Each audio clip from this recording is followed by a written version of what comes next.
Welcome back to Let's Play Resident Evil 2 Remake with me, Jerupidus, and today it's time to play Ghost Survivors, the Robert Kendo story. Now, you might remember him from the main scenario. He ends up having to kill his daughter and then kills himself, which is pretty brutal. However, in this scenario, we're going to find out if he had chosen not to do that and gotten out of there, so let's get to it. Here's a tale of a future that never was, of a night that never dawned. Looking at the small, lifeless body beside him, Robert Kendo turned the gun towards himself, when the sound of his radio stopped him from pulling the trigger. The voice of an old friend crackled through. "Robert, partner, please respond. I've secured a chopper to get us out of here. Rendezvous ASAP, I'll hold position here until you arrive." That guy had always been stubborn. After he'd made up his mind, he wouldn't hear anything different. "Forgive me, Emma. Daddy's got to go." Robert stood up. There was no time to mourn.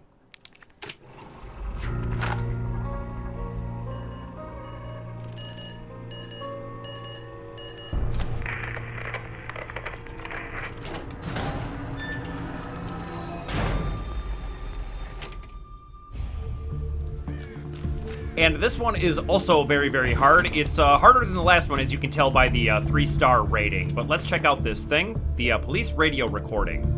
"This is Officer Mills, HQ, please respond. This is HQ, what's the situation? A new monster. They've got these glowing eyes, look like real creepy bastards. My partner took one of them out at point-blank range. The thing died, but when it did, it released some sort of purple smoke. Shit! Officer, remain calm. The smoke hit my partner head-on, now he can't stop coughing. Seems like he's having trouble breathing. What the fuck's going on? Weren't we going to take care of these things with PZ gas? Calm down, we are currently confirming with Umbrella R&D. Shut up! That gas, something's not right. Instead of killing them, it made them mutate." And so this is another new enemy for this scenario. I'm gonna refer to them as purple heads. And what they do is if you shoot them in the head, they release a cloud of poison, which can poison you. Now let's get to it. One of the things you can tell is that I've had to practice the initial part a lot of times. So I figured out that you can just run straight past these guys, provided you're close enough to the car there. And the rest in this area, you can just run straight past, so that's exactly what we're going to do. You do need to move a little touch to your right to get around that one. But other than that, you can just pretty much get through it, no problem, no shots fired whatsoever. Now, up in front of us, we're going to see the new mechanic, which is the backpack zombies. They're going to have explosive packs on their back. And if we shoot that, it will cause a grenade-like explosion. That's a mechanic that we're going to put to use, actually, pretty much right away. But they're going to be a little bit trickier than that. That's just to demonstrate that it's in the scenario. So we're going to come up over here and run out the door, but we're going to stop because we need to knock this guy down before we leave the area. A licker is going to come behind us, so we're going to use this explosive pack to deal with it.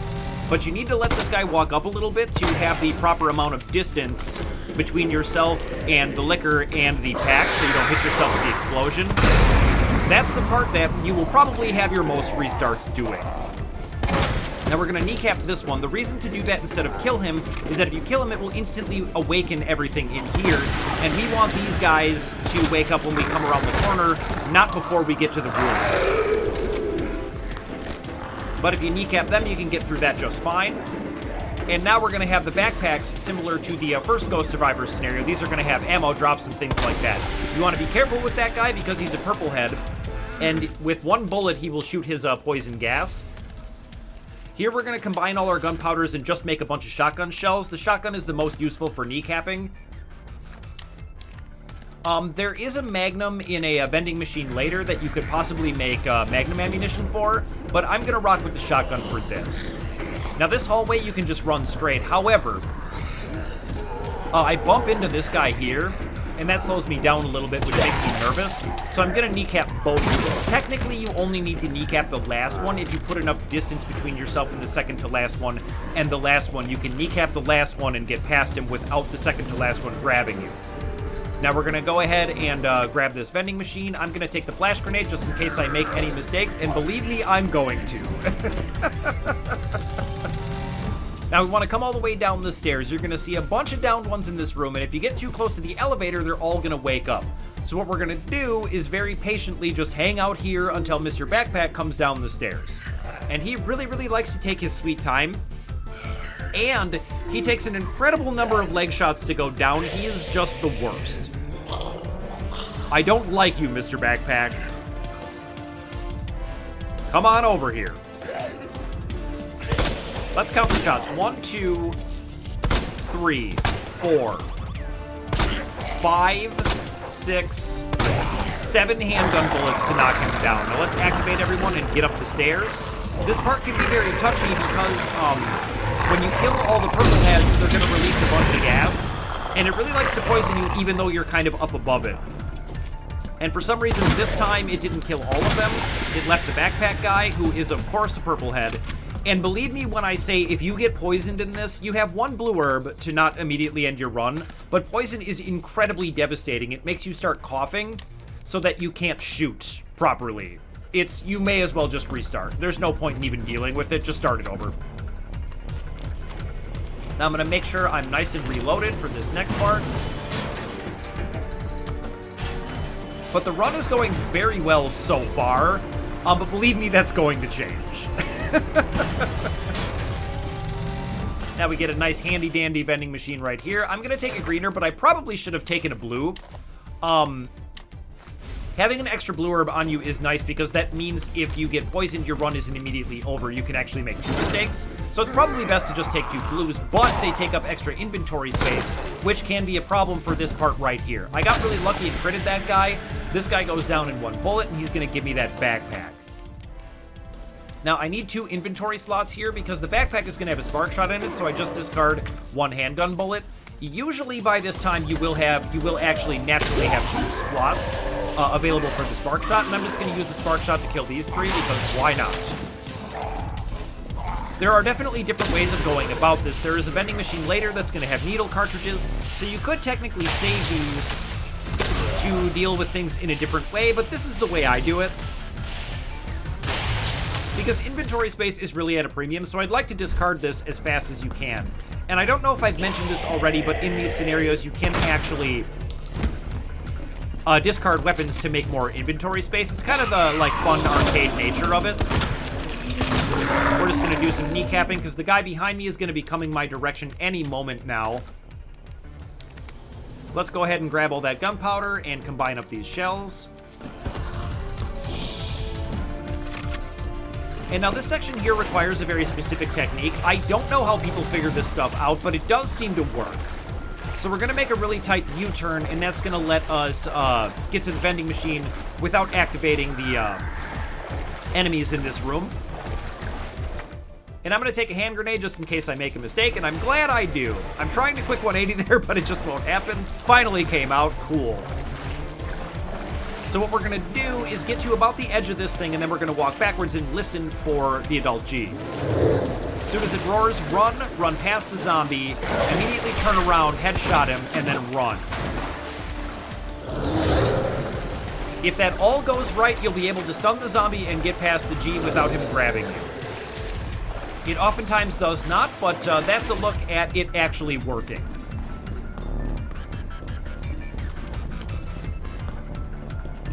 Now, I'm going to just empty my handgun for this section because what we want to do is knock everyone down in a big pile and then kill them with an explosive backpack. So we're going to kick it off and see how many I can knock down through this grate. This is actually going pretty well, and I don't know why I decided to switch to my shotgun here. I should not have done this. It could have made things less hectic later. But you gotta watch out. If you accidentally headshot one of those down guys, you will get hit by the poison cloud, so I got kind of lucky there. I feel like it just didn't kill him for some reason. And there's our backpack. Let's make a bunch more shotgun shells, because why not?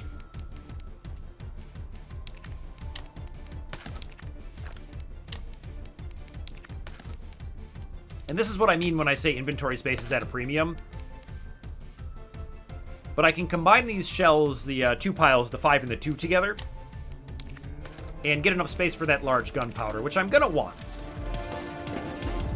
Now, there's gonna be a plant monster over here, and I know that you're probably thinking, this has been going really well, when's he gonna screw up? Well, it's gonna be right here. But the technique that I try to execute here is you'd like to lure Mr. Plant, like, as far down this as you possibly can, so that way he doesn't get you from behind. will stun him, and we can get past. Now, we've got to do a bunch of kneecapping here, and I don't really know why I decided to try out doing headshots. But then I back off, and I should have put one more shot. I don't know, but I just take way too much time. I also miss, I get grabbed, and I'm on the stairs, so I can't use a counter weapon, which cost me precious time, and check out Mr. Plan.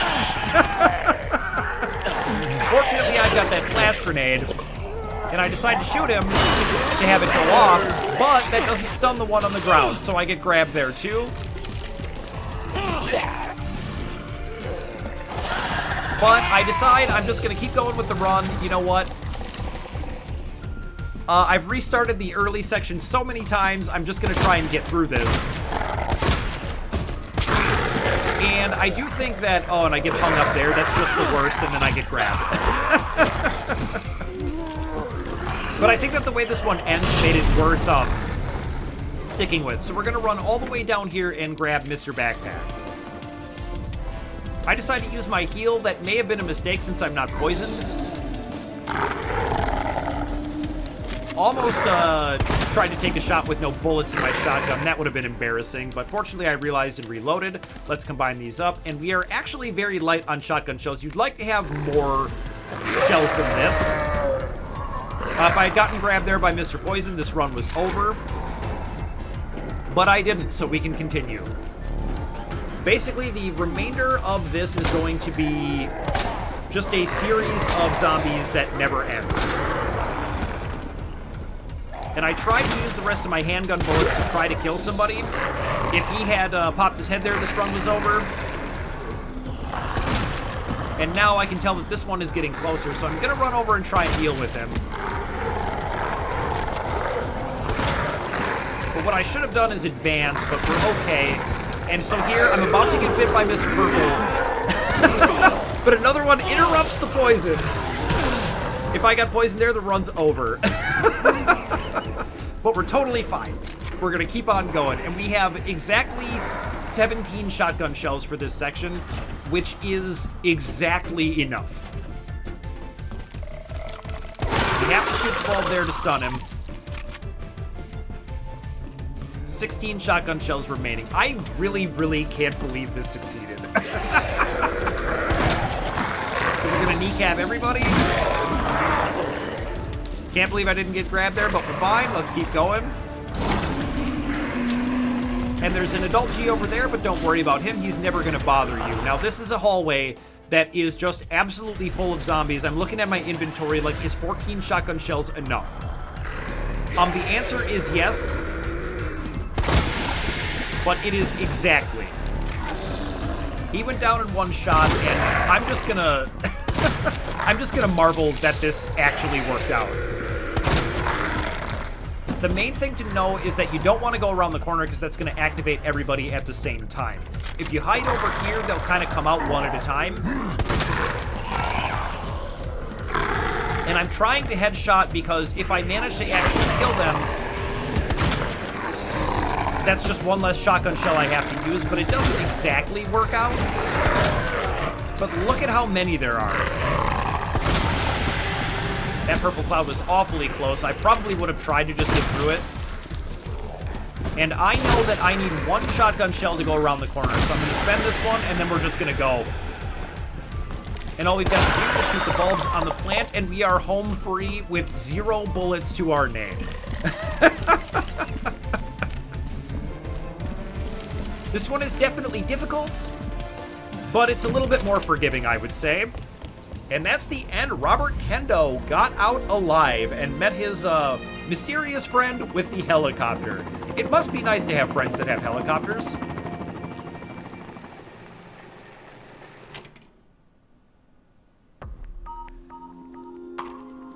And 12 minutes is not great, but that is the very first time I actually completed this, and I kind of wanted to show you that on camera. Obviously, I could have done a much better job. I could have been much less sloppy. Same with my other playthroughs, but I just want to show you a completed one if you're just trying to complete it at home. I like that they throw new enemies at you, however frustrating and annoying they may be, it's still something at least mildly interesting for a piece of DLC like this. So I actually think these DLCs have been pretty strong so far.